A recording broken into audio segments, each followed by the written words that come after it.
Hi hello ಎಲ್ರಿಗೂ welcome back to my channel life of Tanvi. ನಾನಿವತ್ತು ನಮ್ಮ ಬೆಂಗಳೂರಲ್ಲಿ most beautiful and must visit place ತೋರಿಸ್ತೀನಿ ಬನ್ನಿ. ನಾನಿವತ್ತು ಬಂದಿರೋದು ನಮ್ಮ ಮಹಾಲಕ್ಷ್ಮಿ ಲೇಔಟ್ನಲ್ಲಿರೋ ಪ್ರಸನ್ನ ವೀರಾಂಜನೇಯ ಸ್ವಾಮಿ ದೇವಸ್ಥಾನಕ್ಕೆ. ನಮಗೆಲ್ಲ ಹನುಮಂತ ಅಂತ ಹೇಳಿದ್ರೆ ತುಂಬ ಭಕ್ತಿ ಹಾಗೆ ಜಾಸ್ತಿ ಪ್ರೀತಿ ಅಲ್ವಾ.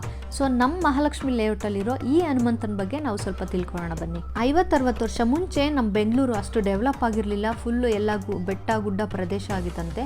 ನಮ್ಮ ಮಹಾಲಕ್ಷ್ಮಿ ಲೇಔಟಲ್ಲಿ ನೀವು ಇವಾಗ ಬಂದು ನೋಡಿದ್ರು ಕೆಲವು ರೋಡ್ ಎಲ್ಲ ಫುಲ್ ಹಳ್ಳ ದಿಣ್ಣೆ ಇದೆ. ನಮ್ಮ ಮೈಸೂರು ಮಹಾರಾಜರ ಕಾಲದಲ್ಲಿ ಈ ಪ್ಲೇಸ್ ನ ಗನ್ ಶೂಟಿಂಗ್ ಪ್ರಾಕ್ಟೀಸ್ ಮಾಡೋದಕ್ಕೆ ಬಳಸ್ತಾ ಇದ್ರಂತೆ. ಅಲ್ಲಿ ಒಂದು ಸಣ್ಣ ಬೆಟ್ಟದ ಮೇಲೆ 22 ಅಡಿ ಇರುವಂತ ಬಂಡೆ ಸಖತ್ತು ಸುಂದರವಾಗಿ ಕಾಣಿಸ್ತಾ ಇತ್ತಂತೆ. ಅದಕ್ಕೆ ಅಲ್ಲಿನ ಸ್ಥಳೀಯರು ಹನುಮಂತನ ಚಿತ್ರ ಬಿಡಿಸಿ 1973ರಲ್ಲಿ ರಾಮನವಮಿ ದಿನದಂದು ಫಸ್ಟ್ ಪೂಜೆ ನಡೆದಿದ್ದಿಲ್ಲಿ. ಅದಾದ್ಮೇಲೆ 1974ರಲ್ಲಿ ಶ್ರೀ ಷಣ್ಮುಗಾನಂದ ಸ್ಥಪತಿಯವರು ಇಲ್ಲಿರೋ ಹನುಮಂತನ ಕೆತ್ತನೆ ಮಾಡಿರೋದು. ಎಲ್ಲ ಕಂಪ್ಲೀಟ್ ಆದ್ಮೇಲೆ 1976ರಲ್ಲಿ ಮಾಜಿ ಸಿಎಂ ಆಗಿದ್ದಂತ ಕೆಂಗಲ್ ಹನುಮಂತಯ್ಯ ಅವರು ಈ ದೇವಸ್ಥಾನನ ಉದ್ಘಾಟನೆ ಮಾಡಿರೋದು. ನೀವು ಇಲ್ಲಿ ದೇವಸ್ಥಾನ ಒಳಗೆ ಬರ್ತಿದ್ದಂಗೆ 12 ಅಡಿ ಇರುವಂತ ಶ್ರೀ ಪ್ರಸನ್ನ ಮಹಾಲಕ್ಷ್ಮಿ ವಿಗ್ರಹ ಕಾಣಬಹುದು. ತಾಯಿ ಮಹಾಲಕ್ಷ್ಮಿಗೆ ತುಂಬಾ ಚೆನ್ನಾಗಿ ಅಲಂಕಾರ ಮಾಡಿರ್ತಾರೆ. ನೋಡಕ್ಕೆ ಒಂಥರ ಸಂತೋಷ ಆಗುತ್ತೆ. ಅಲ್ಲಿ ಮುಗಿಸ್ಕೊಂಡು ನಾವು ಹಾಗೆ ಸ್ವಲ್ಪ ಮುಂದೆ ಹೋದ್ರೆ ಅಲ್ಲಿ ನಮಗೆ ಗಣೇಶನ ದರ್ಶನ ಮಾಡ್ಬೋದು. ಗಣೇಶನ ದರ್ಶನ ಮಾಡಿಕೊಂಡು ಮುಂದೆ ಹೋದ್ರೆ ಅಲ್ಲಿ ನಾವು ರಾಮ ಲಕ್ಷ್ಮಣ ಸೀತಾಮಾತೆಯ ದರ್ಶನ ಕೂಡ ಪಡಿಬೋದು.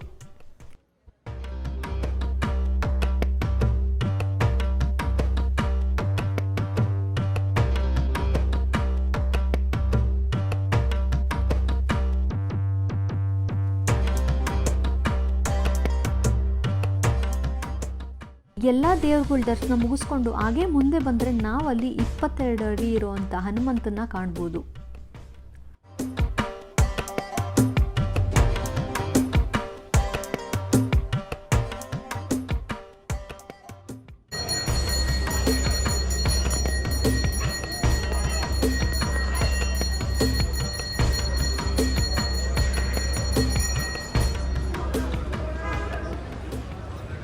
ಇಲ್ಲಿ ಪ್ರತಿದಿನ ಪೂಜೆ ನಡೆಯುತ್ತೆ. ಹಾಗೆ ಶನಿವಾರ ತುಂಬ ಗ್ರ್ಯಾಂಡಾಗಿ ಪೂಜೆ ಇರುತ್ತೆ.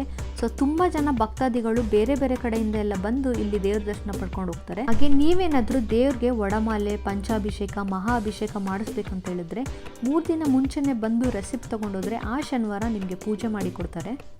ಹಾಗೆ ಇಲ್ಲಿ ವರ್ಷಕ್ಕೊಮ್ಮೆ ಹನುಮ ಜಯಂತಿ ಪ್ರಯುಕ್ತ ಬೆಣ್ಣೆ ಅಲಂಕಾರ ಕೂಡ ಮಾಡ್ತಾರೆ.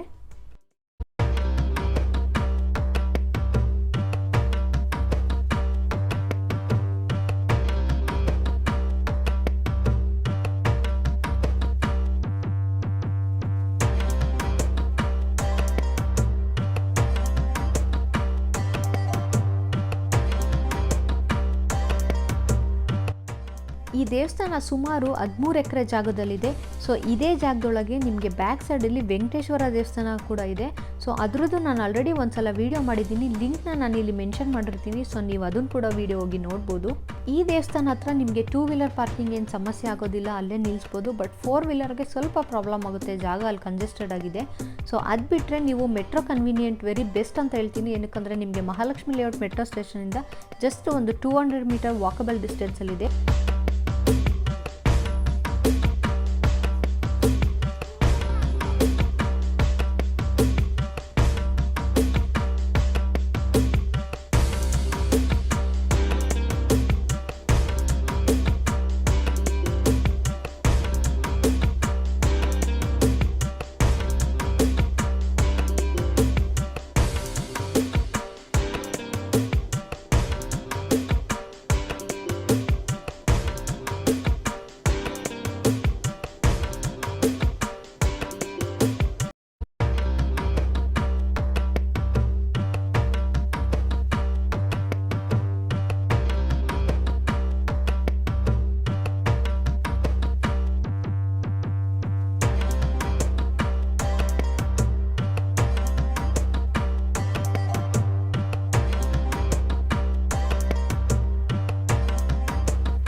ದೇವ್ರ ದರ್ಶನ ಮುಗಿಸ್ಕೊಂಡು ಹಾಗೆ ಹೊರಗಡೆ ಬಂದರೆ ಅಲ್ಲಿ ನಿಮಗೆ ವಿಶಾಲವಾದ ಜಾಗ ಇದೆ, ಆರಾಮಾಗಿ ಕೂತ್ಕೊಂಡು ವಿಶ್ರಾಂತಿ ಪಡಿಬೋದು ಸ್ವಲ್ಪ ಹೊತ್ತು. ಮತ್ತು ಅದಲ್ಲದೆ ನಿಮಗೆ ದೇವ್ರದ್ದು ಬುಕ್ಕು, ಫೋಟೋಸು ಮತ್ತು ತಾಯ್ತ ಅದೆಲ್ಲ ಸಿಗುತ್ತೆ. ಸೊ ಅದನ್ನು ಕೂಡ ನೀವು ತೊಗೊಂಡೋಗ್ಬೋದು. ಸೊ ಇಲ್ಲಿ ತುಂಬ ಜನ ಭಕ್ತಾದಿಗಳು ಬರ್ತಾರೆ. ನೀವೇನಾದರೂ ಇಲ್ಲಿ ವಿಸಿಟ್ ಮಾಡಿಲ್ಲ ಅಂತ ಹೇಳಿದರೆ ಮಿಸ್ ಮಾಡದೆ ಬಂದು ದೇವ್ರ ದರ್ಶನ ಪಡ್ಕೊಂಡೋಗಿ. ತುಂಬ ಚೆನ್ನಾಗಿದೆ ಇಲ್ಲಿ ದೇವಸ್ಥಾನ.